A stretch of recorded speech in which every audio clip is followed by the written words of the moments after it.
हरे Krishna. Bhagavad Gita chapter 7 श्लोक 30 श्री भगवान उवाच साधिभूताधिदैवं मां साधियज्ञं च ये विदुः प्रयाणकालेऽपि च मां ते विदुर्युक्तचेतसः।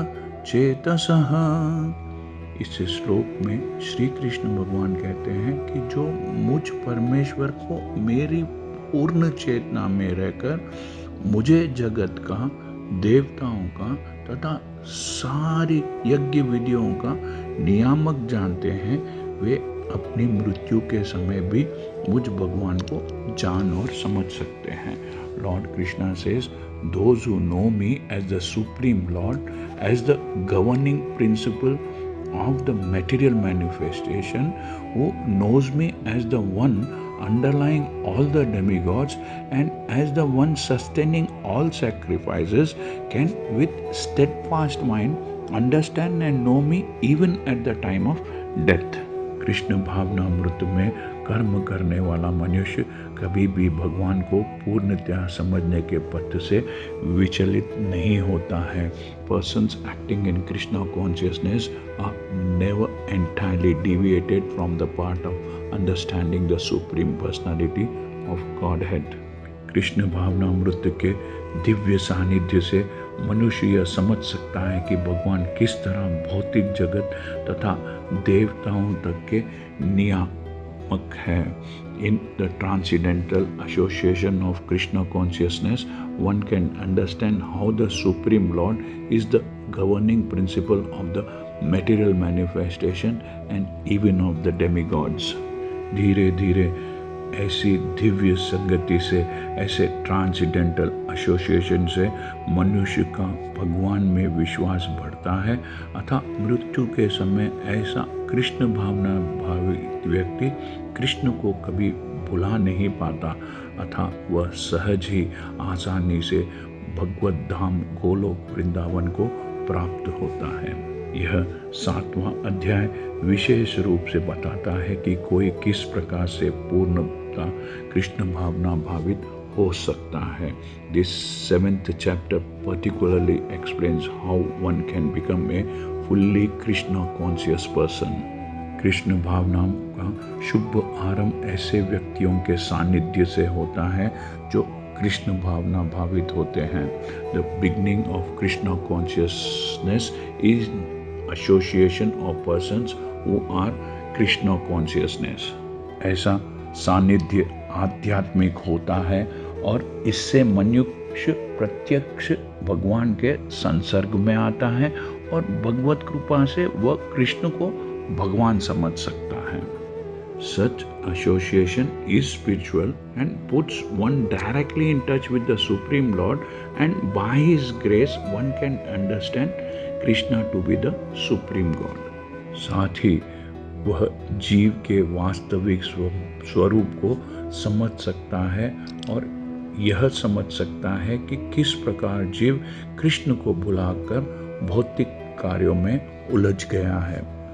At the same time, one can really understand the constitutional position of the living entity and how the living entity forgets Krishna and becomes entangled in material activities.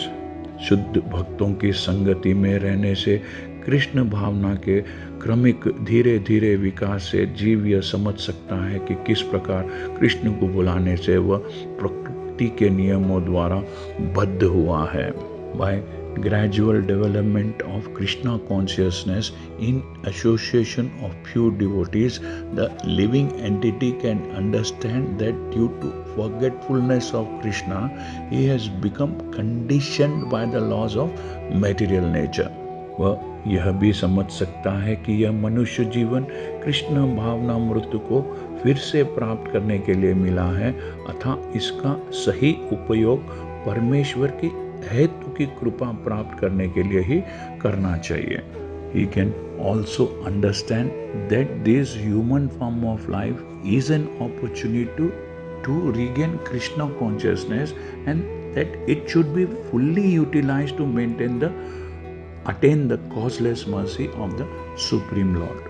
इस अध्याय में जिन अनेक विषयों की विवेचना की गई है वे है दुख में पड़ा हुआ मनुष्य, जिज्ञासु मनुष्य, अभावग्रस्त मनुष्य, ब्रह्म ज्ञान, परमात्मा ज्ञान, जन्म मृत्यु तथा रोग से मुक्ति एवं परमेश्वर की पूजा। Many subjects have been discussed in this chapter. The man in distress, the inquisitive man, the man in want of material necessities, knowledge of Brahma, knowledge of Paramatma, liberation from birth, death and diseases and worship of the Supreme Lord. किंतु जो व्यक्ति वास्तव में कृष्ण भावना मृत्यु को प्राप्त है वह विभिन्न विधियों की परवाह नहीं करता है, वह सीधे कृष्ण भावना मृत्यु के कार्यों में प्रवृत्त होता है और उसी से भगवान कृष्ण के नित्य दास के रूप में अपनी स्वाभाविक स्थिति को प्राप्त करता है। ऐसी अवस्था में वह शुद्ध भक्ति में परमेश्वर के श्रवण तथा गुणगान में आनंद पाता है। इन such a situation he takes pleasure in hearing and glorifying the Supreme Lord in pure devotional service. उसे पूर्ण विश्वास रहता है कि ऐसा करने से उसके सारे उद्देश्यों की पूर्ति होगी। ऐसी दृढ़ श्रद्धा दृढ़ व्रत कहलाती है और यह भक्ति योग या दिव्य प्रेमा भक्ति की शुरुआत होती है। समस्त शास्त्रों का भी यही मत है। भगवद गीता का यह 7वां अध्याय इसी निश्चय का सारांश है। This determined faith is called Dhrida Vrata and it is the beginning of Bhakti Yoga or transcendental loving service. That is the verdict of all scriptures. This 7th chapter of the Bhagavad Gita is the substance of that conviction. इस प्रकार श्रीमद् भगवद गीता के 7वें अध्याय भगवद ज्ञान का भक्ति वेदांत तात्पर्य पूर्ण हुआ। हरे कृष्णा। यदि आपको यह चैनल पसंद आया है तो सब्सक्राइब कीजिए, लाइक कीजिए और इस चैनल को ज़्यादा से ज़्यादा भक्तों से शेयर कीजिए। Thank you. हरे कृष्णा।